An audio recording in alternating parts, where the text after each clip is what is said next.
very excited to hear about the journey of your career. I've come across you in the context of CK theory and of course in the context of the design theory 6. So it's going to be very interesting to hear where this has come from and maybe where it's going to go.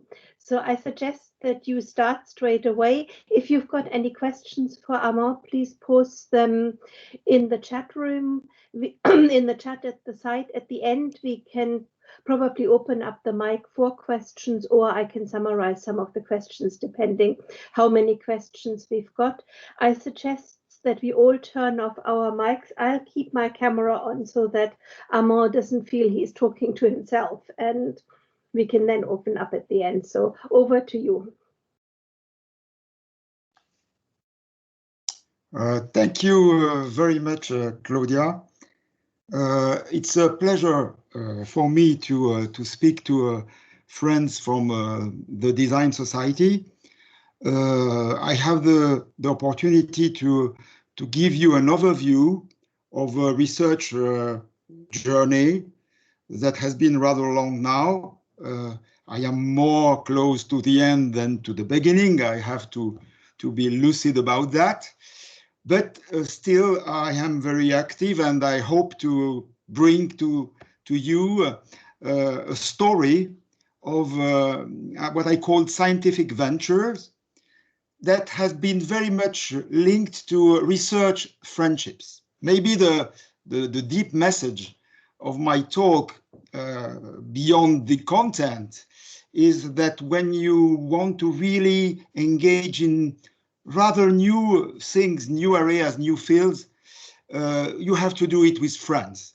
And friends are maybe the most important resource in research. That's why I will not speak only about myself, but about also all the colleagues that worked with me.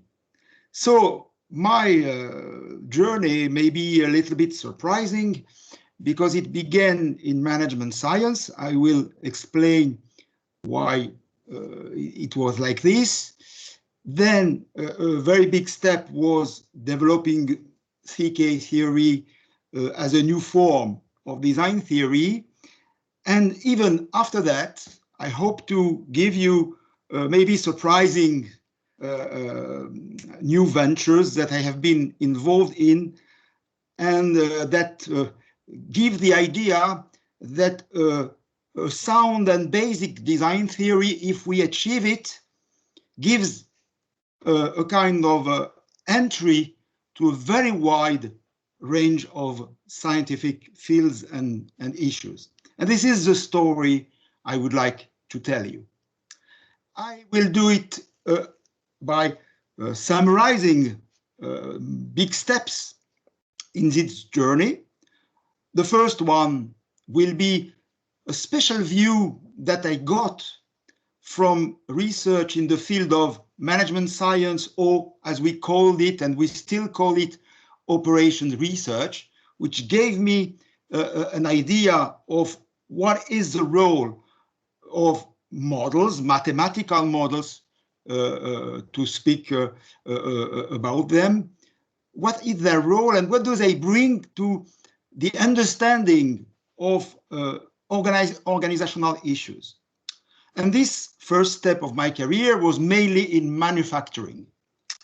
And because we were successful in manufacturing, a lot of industries with which we were working asked us to become interested, involved in studying the problem of engineering design and innovation and R&D departments. And this brought us to the origins of CK theory, because we used what we had learned in the first step. And I will show you how there is a link between the development of CK theory and the learnings we had in the discussion of operations research and management science. Then CK theory itself brought us to build in the Design Society a very active group, which is a SIG, design theory, and everyone who is hearing and may be interested to this SIG, you are welcome. I am no more the the chairman, but I founded it with Joram Reich. We'll come to that. And this became an open platform from design theory to design science and the impact of design science. And I will, after that, show you that because of this collective research work, the impact of design theory began to be very fruitful in several and different areas. And maybe I will surprise you in some way. And I will finish my discussion on the future as I see it on design science. So, from where I began, I am rather old now, and I have been graduated as an engineer from Paris School of Mines. I can say I have done everything in the Paris School of Mines, being a student, being a PhD, a postdoc, a professor, a board member, and even a historian of my own school. And I'm very glad to present to you the book by Sub, Eswaran Subramaniam, and we call it Sub, that has been very involved in all my journey in design. And he just published an edited book on engineering in the future. And you will find, if you are interested in the history of engineering and the history of schools of engineering, I wrote a paper on the School of Mines. So I must say that I owe a lot to an institution which is a very old one. And this helped me always to be free in a way. I mean, the story of the school is a story that shows ventures in very much and various sciences all along time. And this is helpful when you have yourself a transdisciplinary journey. But before that journey, what did I learn at this school? I was very much interested by the various fields that were offered, but my preferred topics were mostly in the mathematics at that time that was used or supposed to be used in industry, which was operations research. I was very much closer to groups in the UK, in Europe, that were called so-called methodology of operations research. But my thinking was also very much devoted to mathematics, but mathematics not as a computational perspective, not as a way to do calculus, but as using the word of Simon as a model of thought. Quantum mechanics, as you know, is even a subject in physics or in philosophy. I was very much keen on the interpretations of quantum mechanics and also taught very much statistics and probability theory. And in the last decades, because of my work in design, I began to teach a course on history of industry.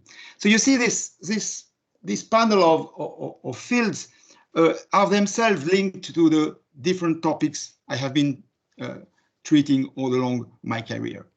So let's begin by what I learned from mainly in manufacturing systems, the lessons of operations research and management science. And I call that lessons bridging the two phases of these fields. Because when you study these fields, you are always facing something which is a kind of dual discipline, dual epistemology, dual thinking.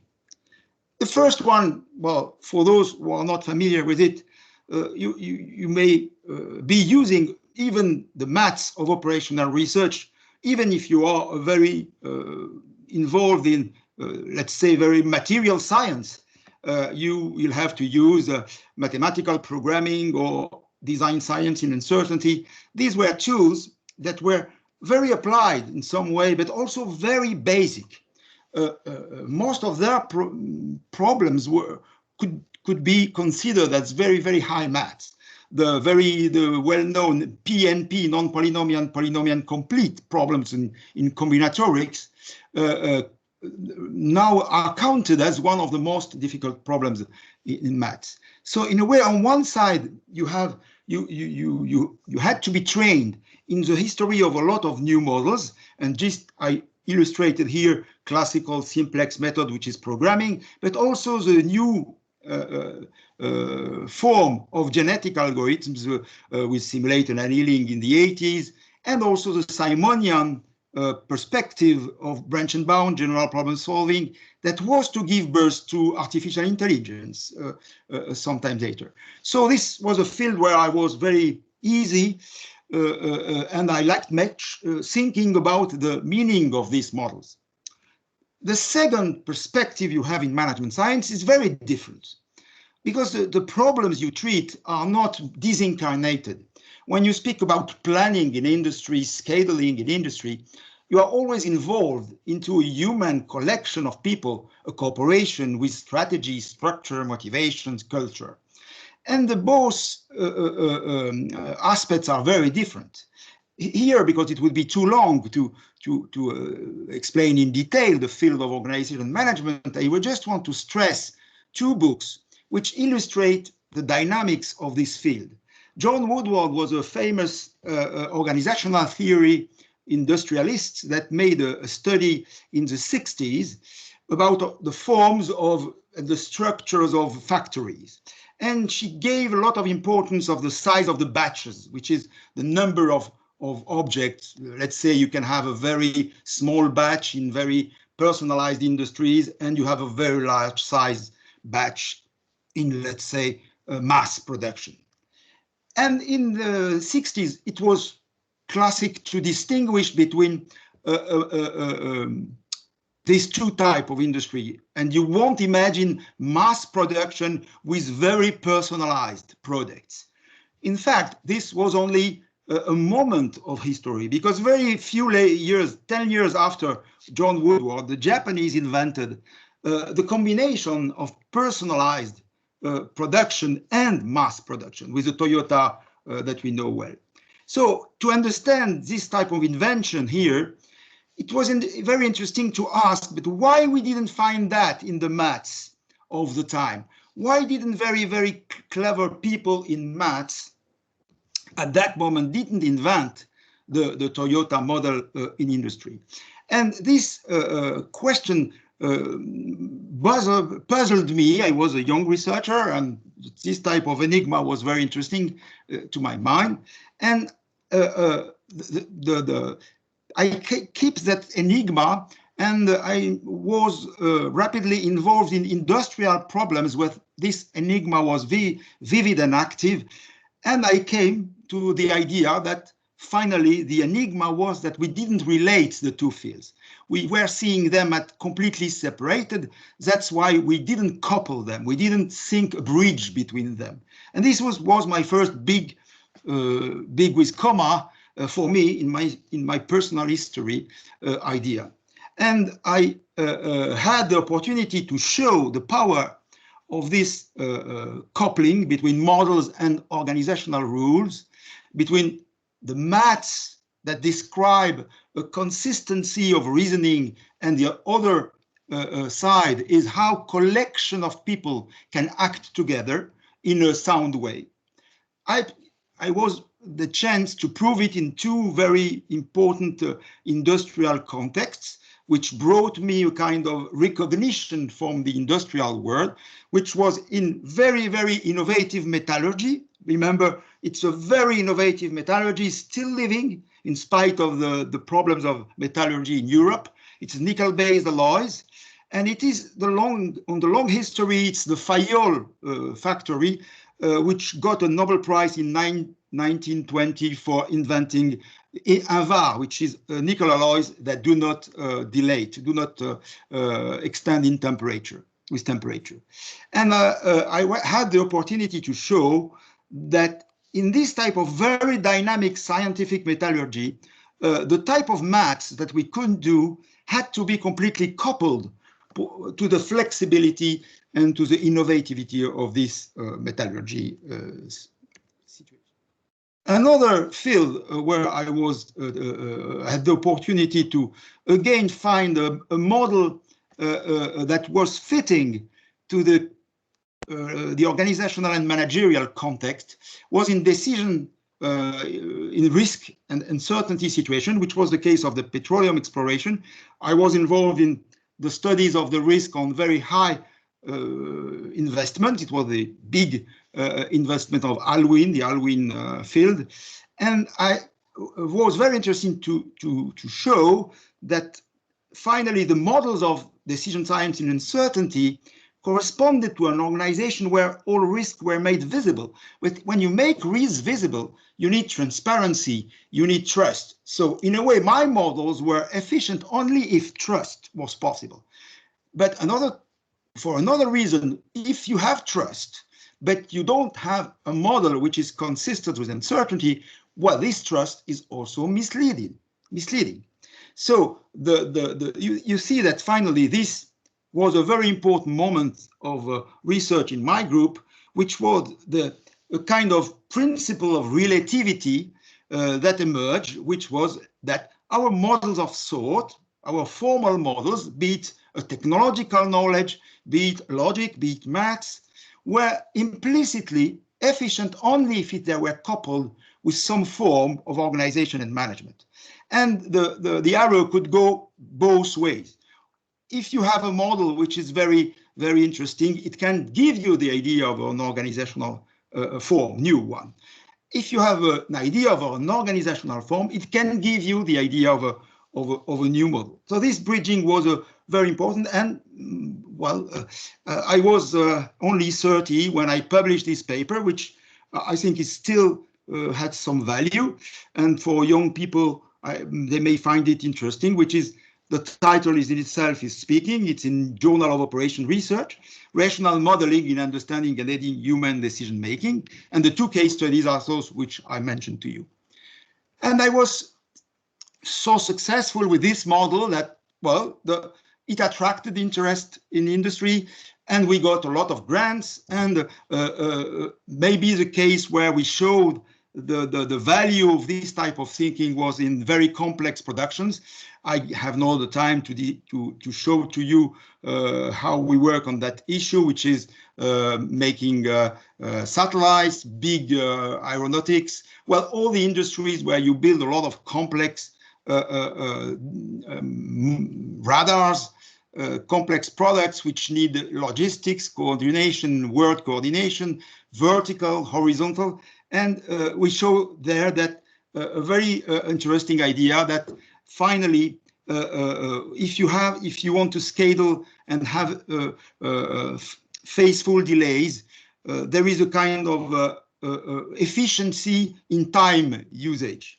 And this efficiency is linked to the cooperation rules. So we used a lot of simulation models to prove that, but it corresponded exactly to what people were teaching. And you can find that in a paper in '97, which is toward a new planning and scheduling approach for multi-stage production systems.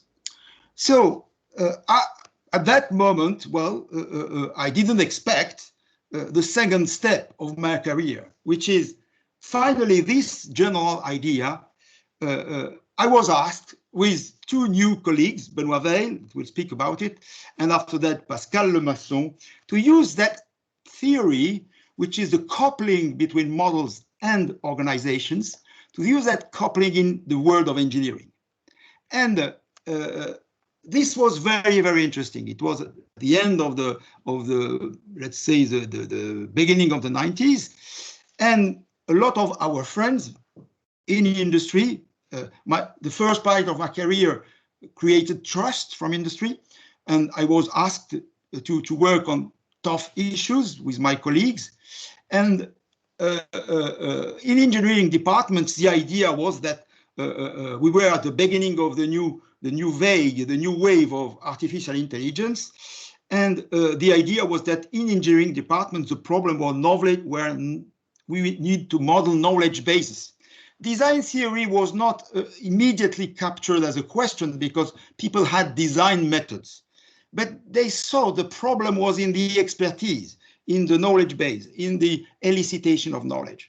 And with Benoît Weil, which is the big work I have been doing with him, we began to try to understand this world of engineering. And the result is a book in French called L'Expert et le Système, translated in '95 as Expert in Organization, was this lot discussed in the field of organization theory, because we in a way we were bringing on the table the idea that classic organization theory was not very well informed by the dynamics of innovation and the dynamics of expertise. So we observed organizational difficulty, expert dissatisfaction when facing disruptive innovation and high velocity changes. And it was true that the world was rapidly changing. We were at the middle of the 90s, and you could be blind if you don't see that a new wave of technologies, a new wave of problems are coming, globalization, new technology of information, and so on, even before the smartphone. So the question, and if you maintain the model now, you have an organizational difficulty, and you ask yourself, what is the model? What is the corresponding model? Maybe Simon was finally not adapted to this type of world. And this brings us to a hypothesis, but a hypothesis was a difficult one, that we should think with our background about the paradoxical model of innovative design, a model that would be a model of creative rationality, which was what people in their organizational behavior were showing.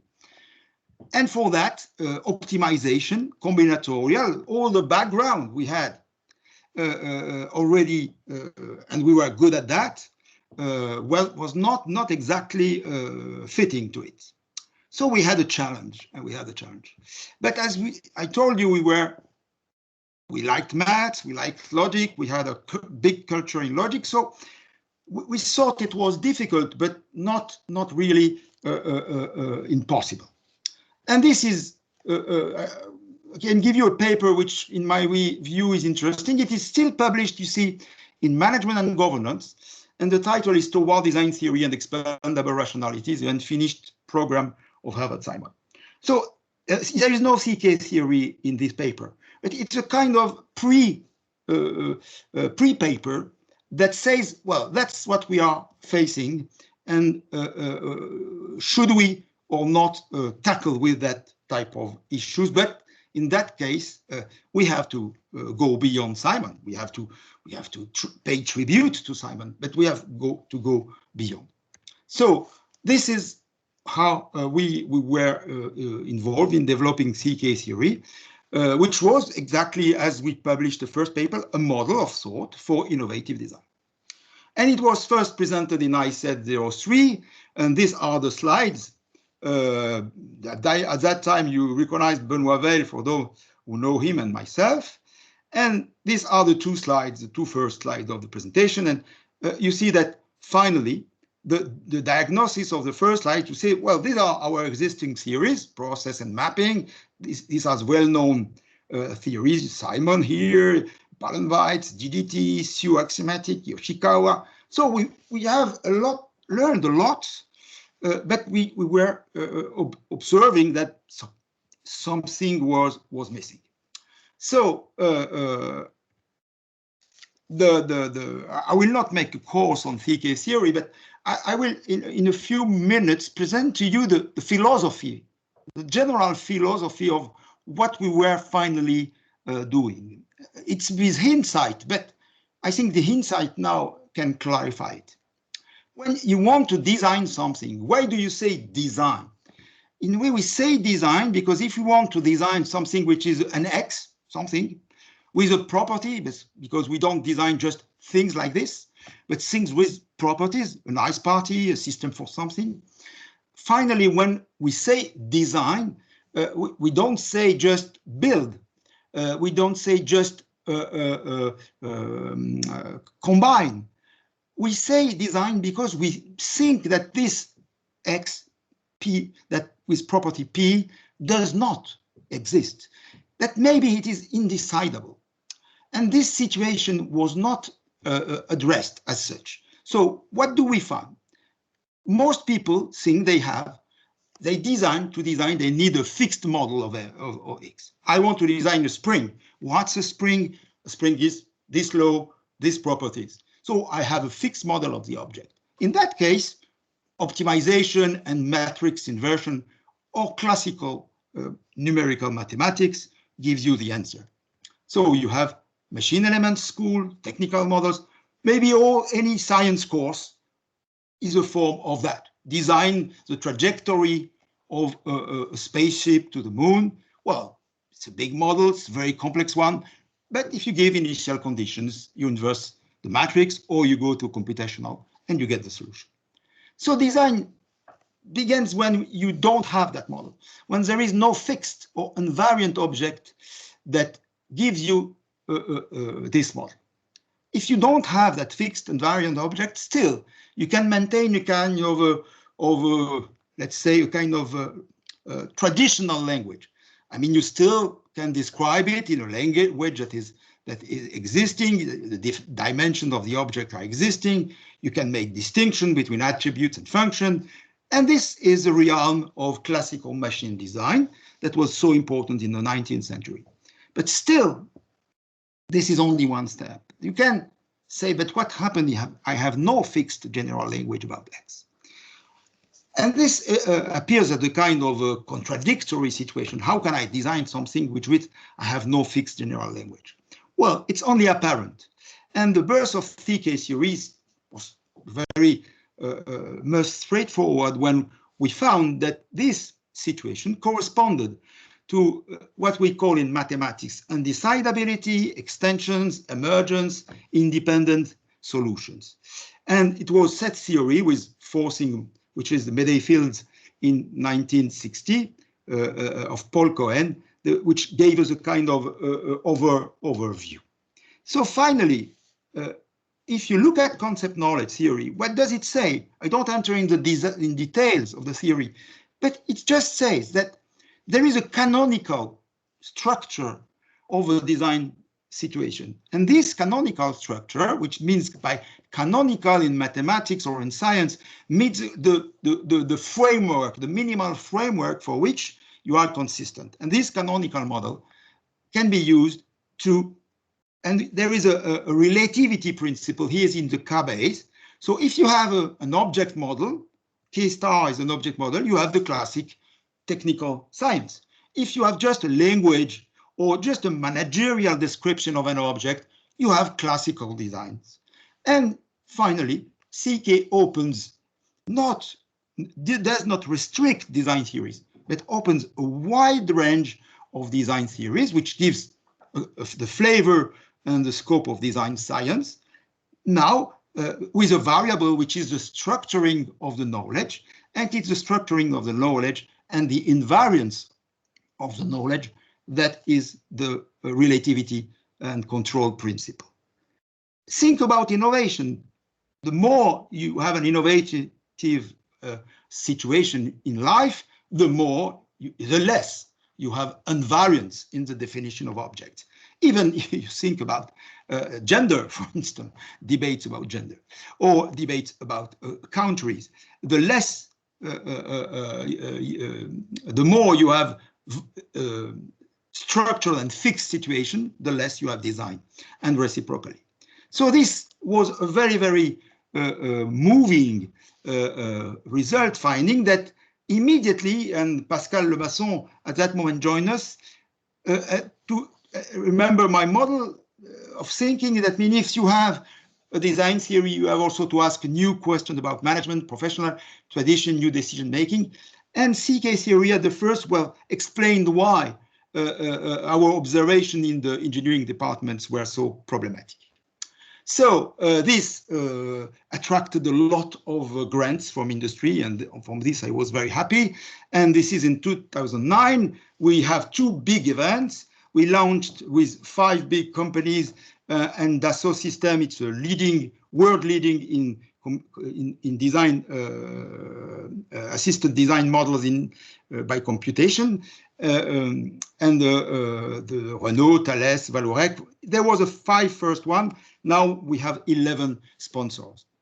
And here this guy with the red hat is Yves Dubreuil, which is the father of the famous small car Renault Twingo. And most of these guys, this guy is number 2 of Dassault System. And we were so so happy to have the support of industry. And you see here Yoram, Benoit, Pascal, Blanche, and we keep about, and myself here. And here, this is Christophe Midler, which is very well known in PDMA, project management. And Vincent Chapelle is a very successful entrepreneur and innovator. So these are the type of projects we were asked to work on. Second event, the design theory SIG. Finally, the work we were doing was not just bringing a new model, but also organizing a kind of recapitulative perspective on design science and design theory. So this was the moment, we were so happy for that the design theory asked us to create a design theory SIG. And this SIG began very, very modestly, just one meeting. We have the minutes of the meeting or the planning of the meeting. And I want to pay tribute to Chris. Here you see Chris. What should we expect from a design theory, which was at that moment, I don't know if he was president, but at least he was at the board, who was our mentor and helped us move around.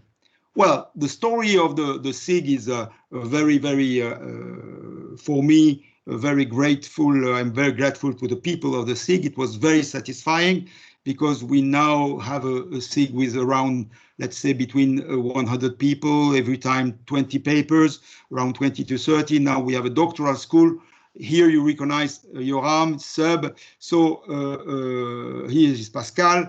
So Yoram and myself, we have chaired it during 5 years or more, and now it's Sub and Pascal. And we may recognize, for those who are familiar with the SIG, some figures. So this was an extraordinary venture, and as I told you, and research friendships, which allowed us to have a kind of community that was able to explore all the venues that were on the issue. In terms of academics, well, CK theory became rather popular. We have a lot of citations. We have more than 120 papers in December 2020 that have CK theory in the title. But more interesting, and this is the last part of my presentation, is where is the impact? And you see here the impact of who publishes and uses about design theory using CK. You find engineering, computer science, mathematics, business management, and a lot of others. And this is, for me, the most gratifying part of that journey. And I will take the 9 minutes that are left to present you that. So what happens if you have, let's say, a consistent and widely general design theory, and you have captured let's say, the core? Again, the core doesn't mean, remember, it doesn't mean that all you are saying everything about design, but what you have captured, the kind of small capsulum of what is specific to design. When you have captured that, first of all, and this is what was very important, you have a journey in mathematics that really was not in my first career. I had to, in my team, we had to dive into completely different maths. And for us, it was rather satisfying, interesting, stimulating, enthusiastic. For others, it would be less, but this is the work division in research. But somebody has to do the job. And it was really very, very gratifying. But rapidly, we had also an opportunity to unify, to go across traditions, to study to be able to discuss culinary creation, software, architecture, and to, in a way, to give meaning to diversity and to unify perspectives. I will come back to this duality between diversity and unity. And we were very, very much surprised to see psychologists of creativity come to us, and we developed a wide program on neurocognitive study of creativity and education using lab experiments due to the fact that we had a theory that would be predictive. We were also invited to discuss epistemology, which is philosophy of science, history of inventions, contemporary art regimes, bio-inspiration. And finally, the cycle is complete from models to new management and corporate design. So the coupling that was so important for me in my first part of my career was finally possible in design, even if, to be honest, the link between them was much more challenging. So I will just give you very quick images of this development. To study art tradition, art-based design, it appeared that not only we could revisit very old traditions in rhetorics, in literature, that I had to study people from the 17th century, which is Balthazar Gracian, which is probably the first guy that made the link between inventiveness and rhetorics and poetry, but also to study the method of teaching at Bauhaus. We had to use forcing theory, which is the properties of CK theory, the basic properties of CK theory that we use. Why? Because in Bauhaus, the problem was not to teach art. The problem was to teach people how to defix themselves from art, to split their knowledge, to be able to regenerate new perspectives. So we found a very much deep correspondence between teaching and Bauhaus and what we were doing. And recently, it is also mathematics rather abstract, which are in topos theory, that help us to study innovation, even in very modest, I would say, art, culinary creation. But you know that for French, it's not a modest art, it's one of the major arts. But culinary creation was very interesting because it allowed us to understand how you can be very, very innovative with tradition, within tradition, by preserving some deep structures of what we are doing. So first, you see how the model brought us to these ventures. Second venture in psychology of creativity. Again, it's not I must say that all this is not my work. It's the work of the group of people that we have been with. So I want just to show you images of a program that was testing the CK logic, not CK theory, to children in the between 9 and 11, and we compared with brainstorming, and we had very, very interesting results that are published by Anaël Camarda, which is a professor of neuropsychology, and Mathieu Cassotti today, and they published a lot of papers in the journals of psychology of creativity.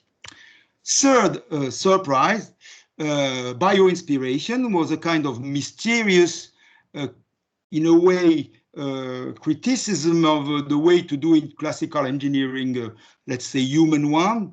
And we were so happy that people from the US found in the CK theory the way to understand that this was not only analogy.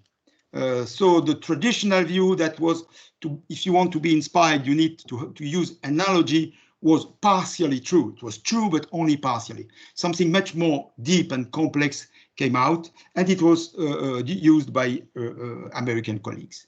And finally, new management processes and corporate design.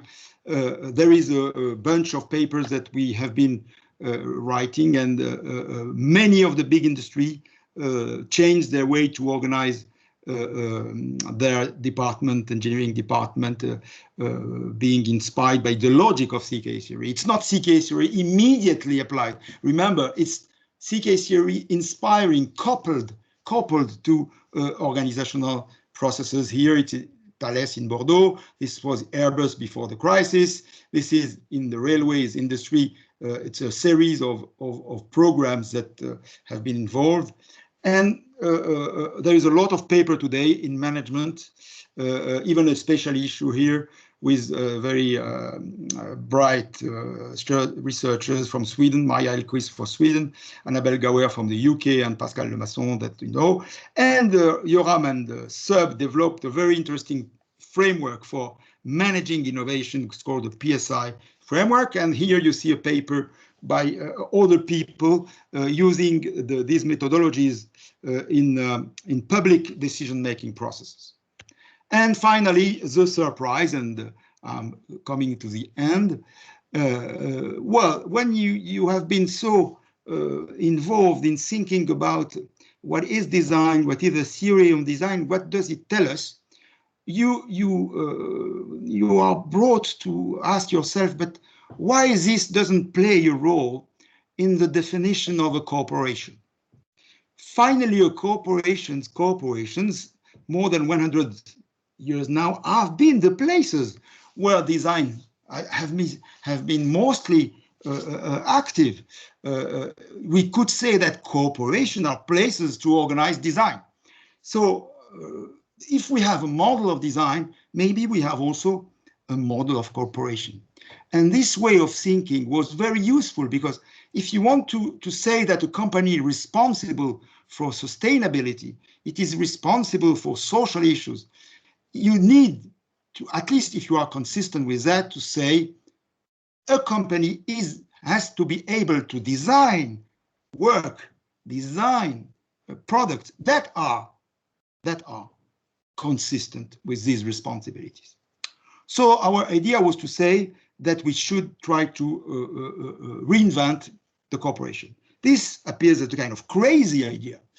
It was probably our most powerful idea, because after several years of work with Blanche Segrestin, we are here. This is a big meeting, 4 ministers in 5 January 2018. Myself and Blanche, were here because they are preparing the new French law corporation. Maybe you heard about it, at least it will be discussed in Europe. So the idea of design theory as such brought us to rethink the corporation. This was not at all possible to predict 20 years or 10 years before. So you see the journey, my journey, as I told you, from management science, design theory, and beyond, had a lot of surprises, a lot of them. But no one of these surprises would have been possible without sharing it, working with friends, which gives you the time to mature, and friends that are honest also. They say, no, this is not okay. They can be critical, but friendly critical. And so I'm very, very happy to show you here 5 books, 5 books, with management books, or let's say tending toward management. Here, it's my book with Pascal and Benoit about strategic management. And you have here our 2 oldest friends, Yoram and Eswaran Subramanian, which is Sub, and Shruti Krishnan, that wrote We Are Not Users, Dialogue, Diversity, and Design. And you see this impact on management and corporations. And in the middle, you have a book about design theory and books that have been edited by friends and colleagues in the design society, which recapitulate all this evolution of design science in the design society. Amaresh Chakrabarti, Udo Lindman, and Sandor Vajna, that names that it's not needed to recall them. So at the end of the day, at that moment, we think that design science has now basic and solid foundations that extends classic rationality. If the goal was finally to discover models of thought that were able to tackle with unknownness and generativity, but also were open to other science, can be taught as any other science to all. So the victory of the science is to become universal. So I think at least we have advanced in that direction. Achieved it, it's the problem of judgment of anyone. But at least we can say that we have advanced. We have unified design tradition, but not killed that diversity. Exactly like in mathematics. It is not because you have set theory that analysis, algebra, geometry, homology, homomorphy, type topology disappears. No. It's just that you have a kind of language that can be used and is fruitful for anyone. We can now have theory-driven research, and we have shown it in many places. And following the principle of relativity that I showed you at the beginning, well, if we have strong model of thought, we can manage the situation which are corresponding, coupled, bridged to that model. And as such, TK theory as such is like, in a way, relativity theory. Well, in standard situations, useless. You don't see it. But in very disruptive regimes, very highly energetic regimes, you see the relativity principle of appearing. You see the movement of C and K. Some great moments, and I just want to bring my memory to Offershai. Offershai was a fantastic researcher in mechanics, and we worked on the paper was awarded in 09 in Stanford, Creativity, Theories, and Scientific Discovery, the study of CK theory in fused design. Fused design has been developed by Yoram and colleagues. And you see how we are so satisfied to share also these awards, which recognize that it's a collective work. And as an individual, because these type of things are individual, I must tell that I'm very grateful to the Design Society to have given me the board. Well, I end my thanks to my French community, which is so helpful and always so challenging to me, and to the Design SIG Society, to the all thing friends, to give you a flavor. I'm sure Claudia, which has been so helpful and so present in these meetings, recognize the kind of atmosphere that we have been using to have in Paris. And again, you are welcome. It's in January, every end of January, when COVID allows it, in a very nice place. So where are we? Science never ends. Uncountable scientific ventures are ahead of us. Nobody knows the sciences that will be key, even in our field. But my main message is, and I hope you recognize the principle of relativity between models and organizations. I mean, we need collective work, research, friendship based on curiosity, unification, and diversity. Thank you very much. And sorry to have been 6 minutes late. Thank you very much for your talk. That was absolutely fascinating. So have we got questions for Armand? Maybe while you formulate your questions, I'll start us off. And I was wondering whether you could talk a little bit about what you consider to be the difference between a theory and the model, because you're talking a lot about models, mathematical models for something, and then you present CK theory as a theory. So I think that would be helpful if you could give us your thoughts on that. Thank you very much, Claudia. Well, let's say that in standard science, there is a kind of synonymous use. If I say the standard models of physics is quantum mechanics theory, well, everybody understands. So it's just to remember that any theory is always a model. There is a kind of limitation, there is a kind of instrumentation, there is a kind of language that says that. But for instance, when if you say special relativity, I'm sure everybody here has a background in physics. When we say special relativity, we say theory. Okay, but for the technical people, they will say the Lorentz model of inertia movement. If you say relativity, general relativity theory, for people that are technical people. So when I say CK theory, you should understand that type of model that we developed. Okay. Is this okay with you? It is. I think I'm not sure philosophers of science would be entirely happy with that, because there is, of course, notions of models as representations, models as mediators between theories, and they, I think, make quite a clear distinction between models and theory, but you seem to lose it relatively loosely and interchangeably. Yes, because in a way, if I was speaking about the philosophy of, let's say, a philosopher, if I say Nietzsche, philosophy of Nietzsche, it's difficult to say exactly that there is a model. But in classical science, there is always that mediation. And from my point of view, it's easier when you have set that mediation. But in the field of in the field of literature, you have that now. For instance, you could say that in linguistics you have the Saussure model. I mean, in the theory of linguistics, you use a Saussure model of Saussure. You can even say that you have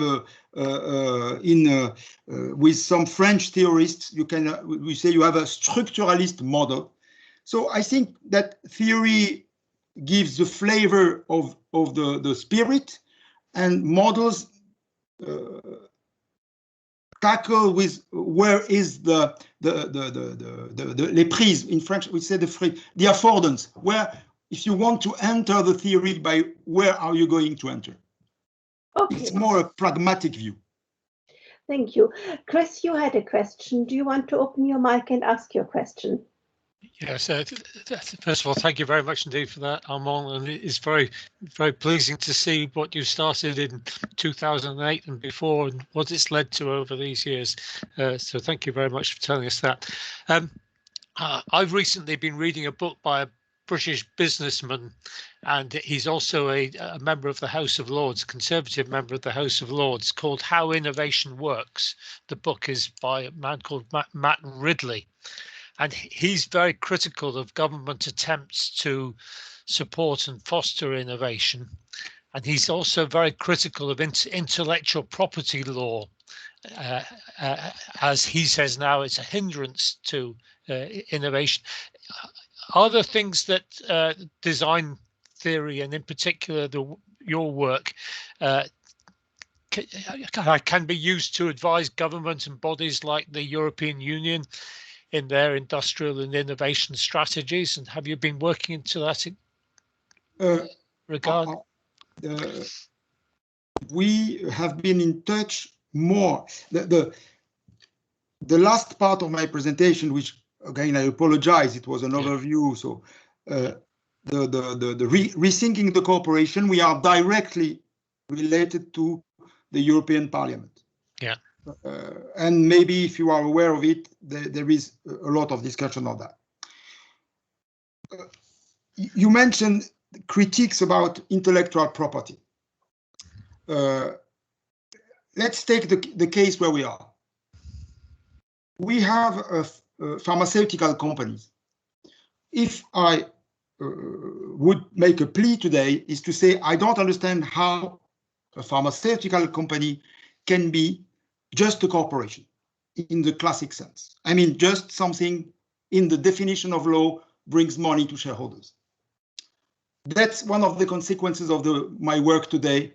And we are making a plea on the introduction of a new type of company, which is called purpose-driven companies, which make money, nothing to do with money or not money. It's not charity, but they have a purpose for which they have a commitment. And for me, you could give IP for those who have a commitment. I must precise a commitment that is controlled by external audits. And this is a new way.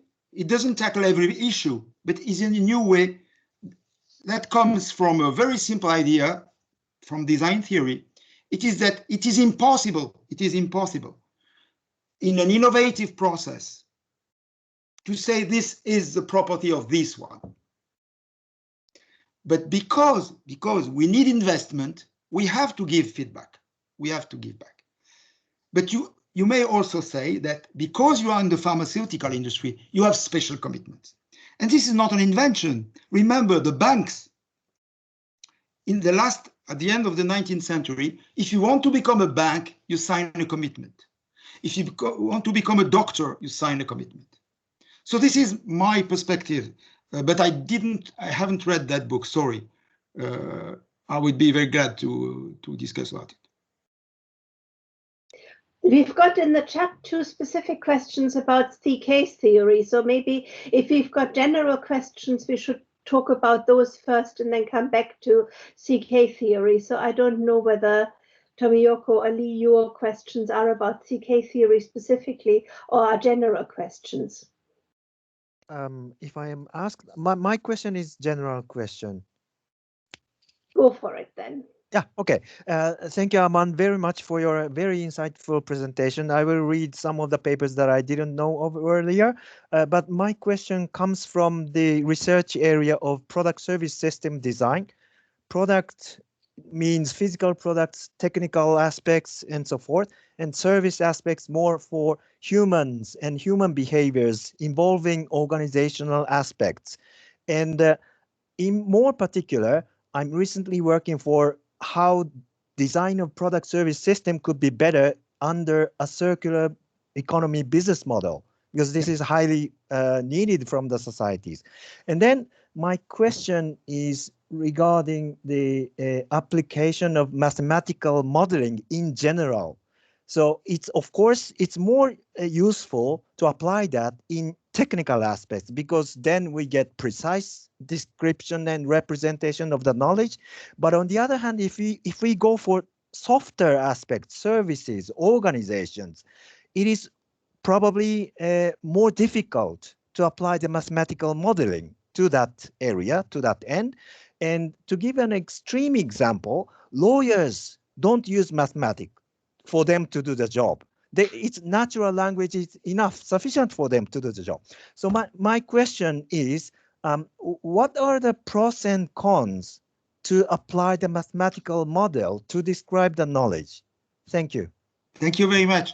Well, Tomohiko, yep, thank you for your question. First, do you think lawyers do not use mathematical models? First, you know who buys CK theory extremely? Patent lawyers. Why patent?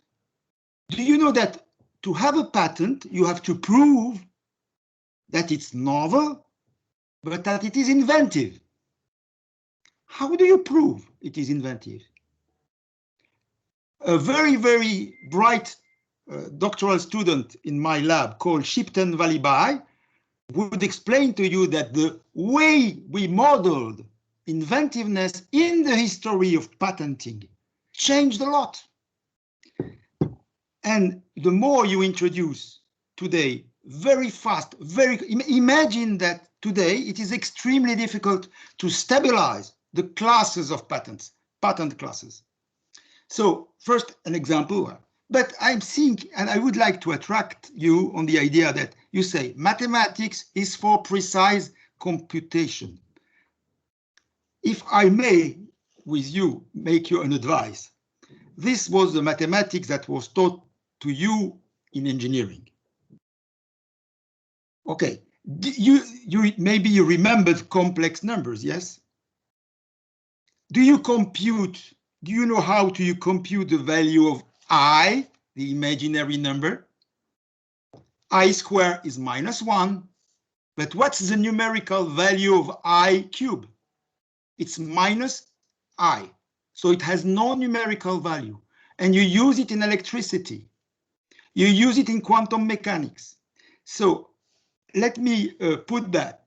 My background in maths told me, as I told you from the beginning, maths is not for computation. Maths is for thought. You know, set theories, there is nothing computable. It's logic.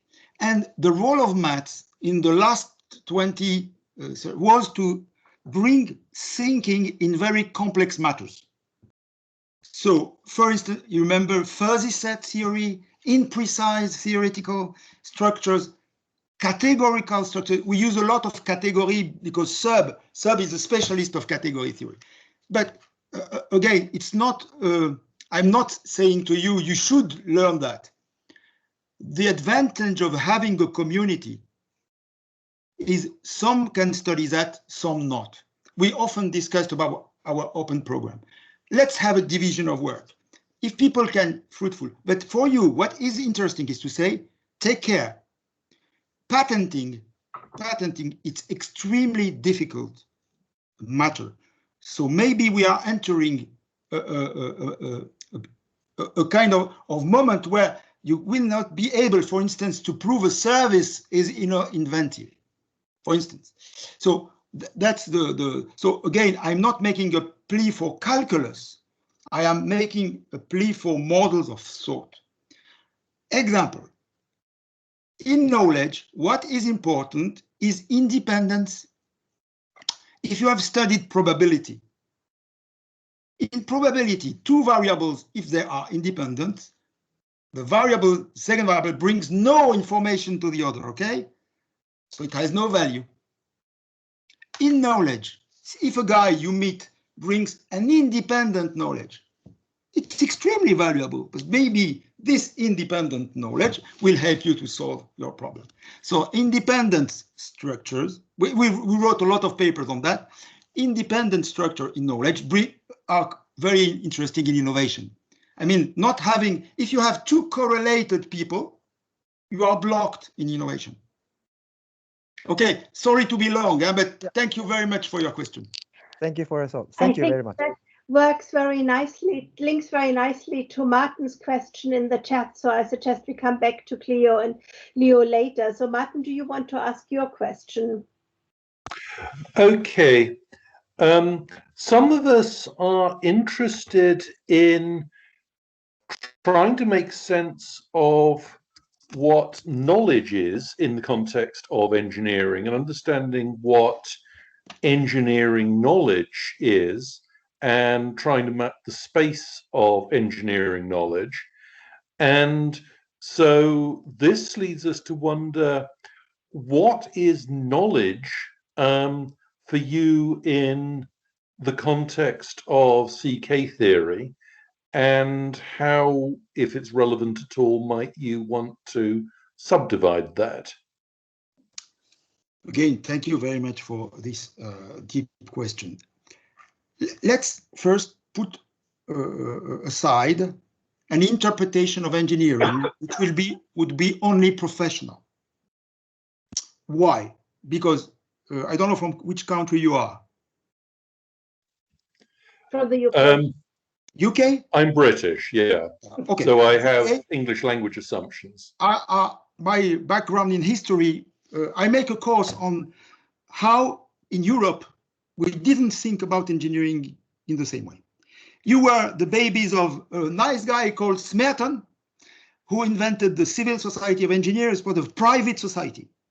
We in France were babies of civil servants institution, linked to the king, linked to the state. So the definition of the professional is completely different. We don't have charterization. So let's put aside, if we want to discuss that, we have to come back to the organizational model. In the US, it's different from the UK. An example, in the UK, as I was told, you don't attract the best pupils of high school in engineering. In France, we attract the highest students. In School of Mines, we get people, we can make an orchestra, they speak Latin, they speak Greek, they are the toppest of the system. So we have a rank, social ranks, professional, traditional, different. This is extremely interesting to understand because for me, as I was trained an engineer by studying general relativity theory in detail, I could make a course on Ricci operators, on tensors. Maths was extremely selective for engineering. So I could say that in France, not being have a good background in maths is not engineering. You see, and I know it's not the case in many countries. So and this why CK theory is very useful, because I can think with an UK engineer precisely by playing on the definition of knowledge. I can think with him by accepting that the structure of knowledge that I have, even with social constraints, is different. So we do not have a unified culture of engineering in the world. That's why Sub wrote that book. That's why we have commissions everywhere saying engineering for tomorrow, what will be engineering for tomorrow. So I would personally advise that this question could be shared in the design society, and we use all our cultural traditions. The German tradition in engineering is completely different, completely different. You know, design theory was taught in 1832, when in UK, the existence of a technical training for engineering was debated. It was not even necessary to teach engineering. And they were thinking about teaching in the university design, machine and Bau, machine design. So the perspective, I think it's a very good question for the design society. Let's become a platform where we discuss that. It's a proposal for former president. Why don't we have a kind of a chapter about engineering today in the world? And okay, you see, you may be surprised by my answer, but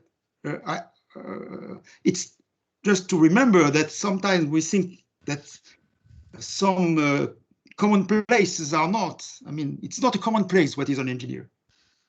But the way you answered the question, Armand, you now make the distinction between concept of knowledge, cultural dependent. And I'm not entirely sure you would want to end up there, or do you? Oh, yes, oh, perfectly. When we define knowledge in the theory, and that's why maths is so important. The first sentence maybe was mysterious in our first. We call it if you have a logical status. Logical status. When we wrote that, we knew that this could appear mysterious. But it was a comma to say a logical status is usually linked to truth and to cultural truth. What is a cultural truth in society? Why it's so important? I teach design in art school. I teach CK theory in art schools. Sensible knowledge, emotional knowledge, cultural knowledge is of utmost value.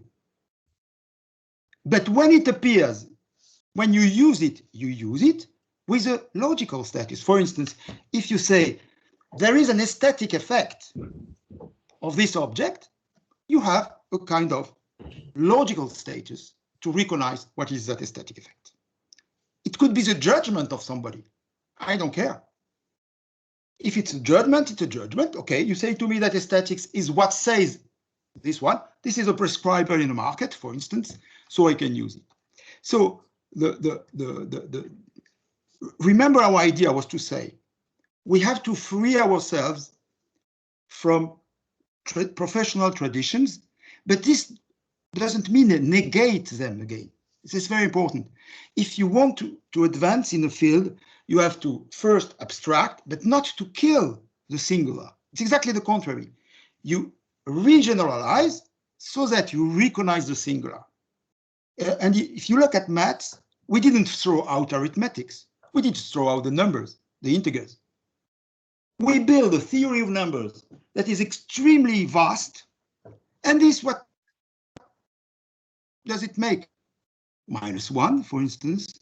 There's still a large work of philosophy and science about -1. What is -1?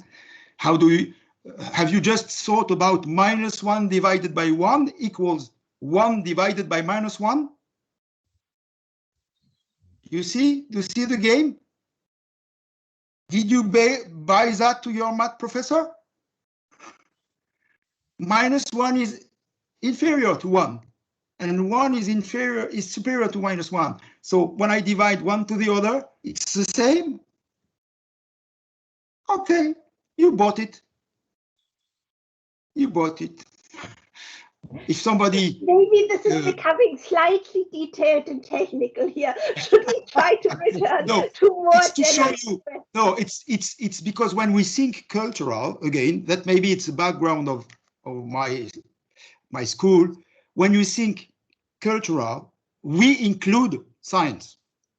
We don't oppose science to culture. Science is a culture. Science is a culture. Technology is a culture.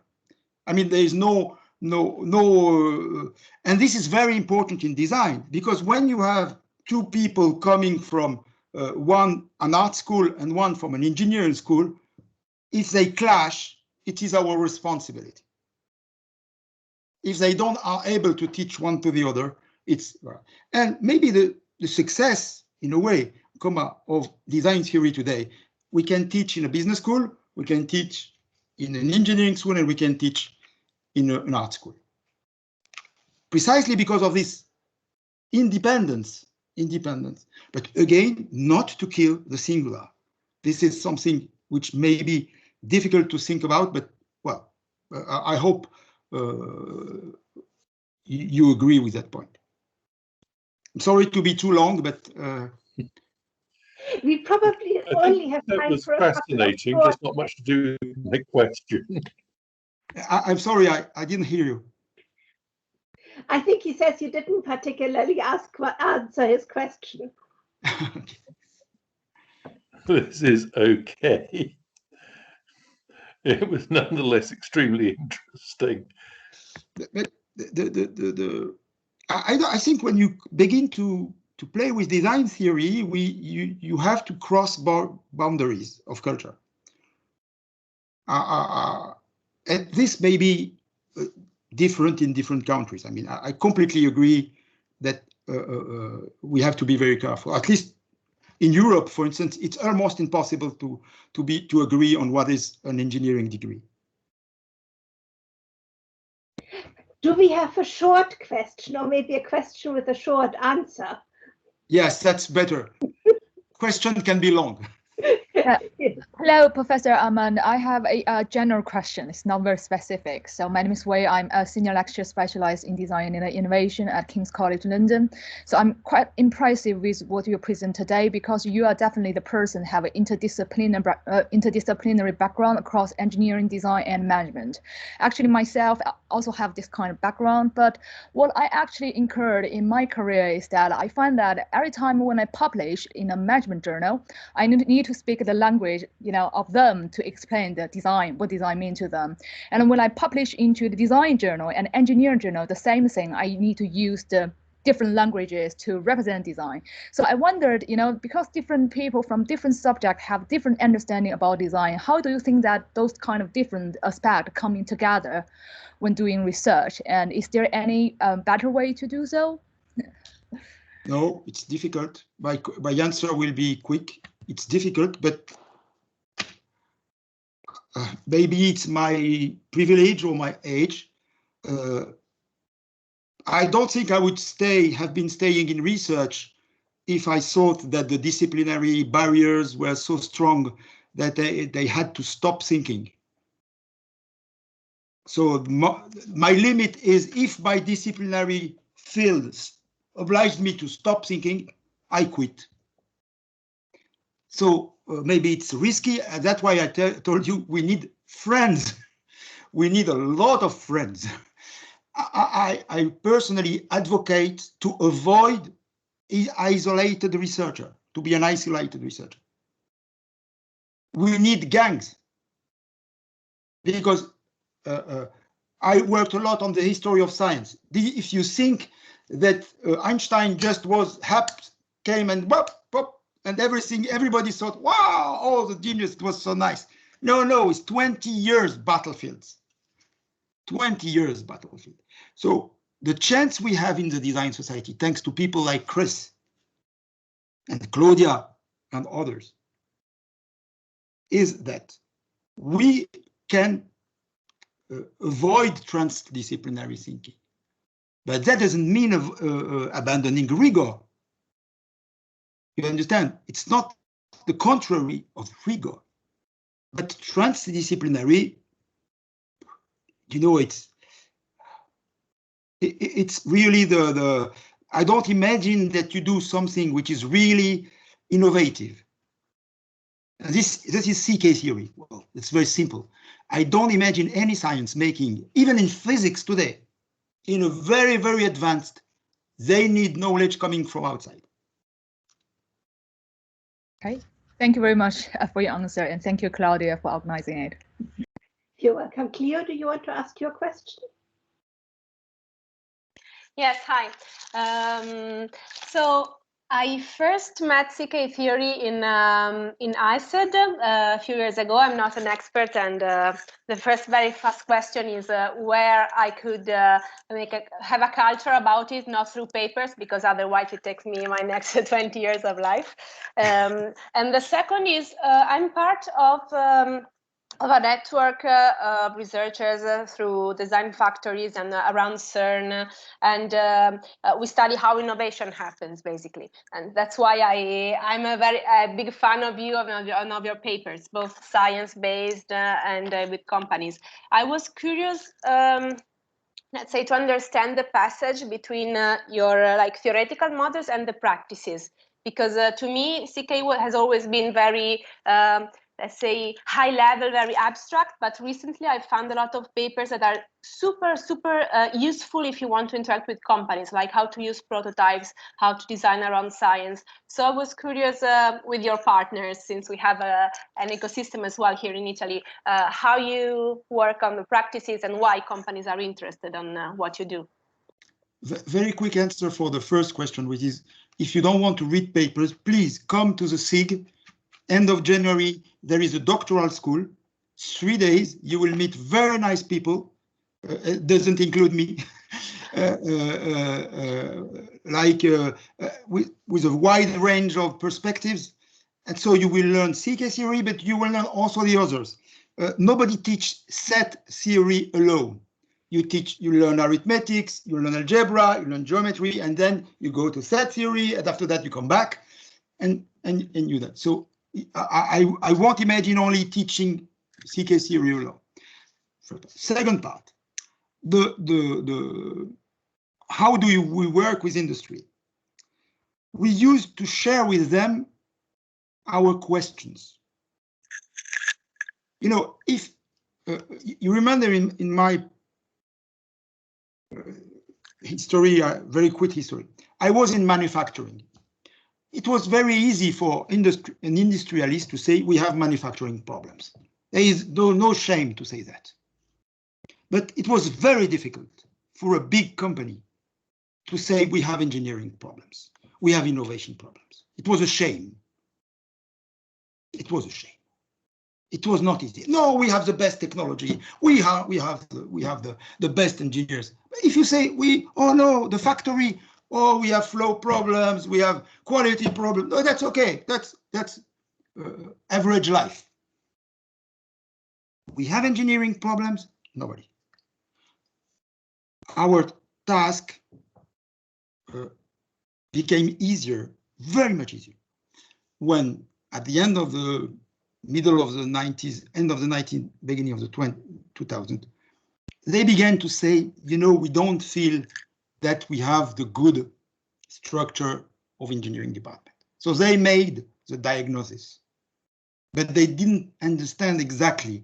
You know, in one of my early papers, I wrote about feelings of discomfort.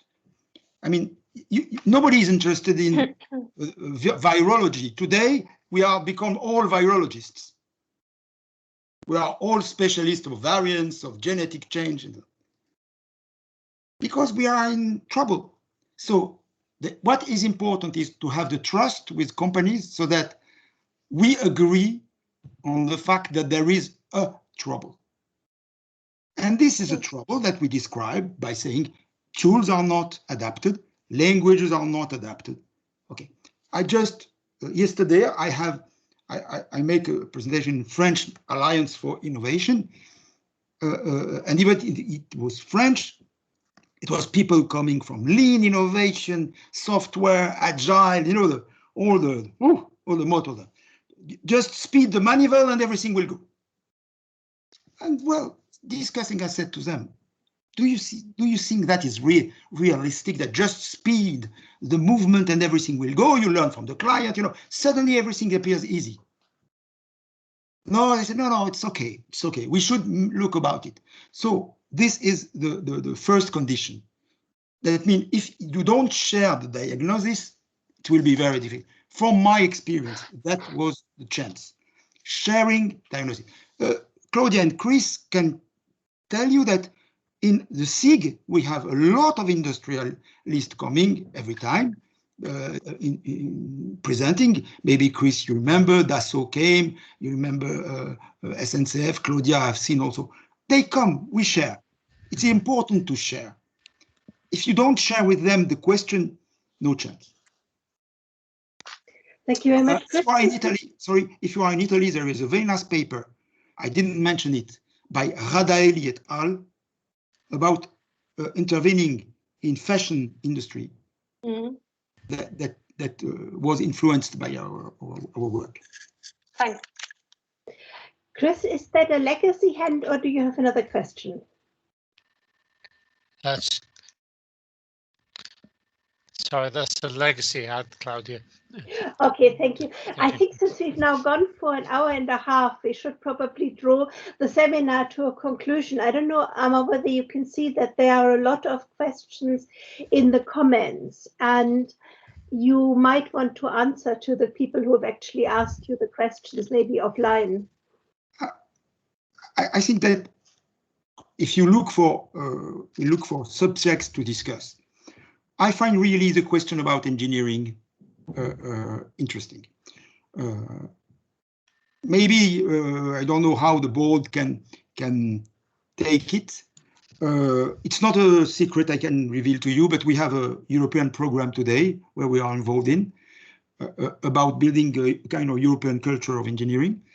But this means we don't deny the cultural differences. We have to begin by them, and after that we will build something else. The second comment maybe is I would like to share a kind of good news.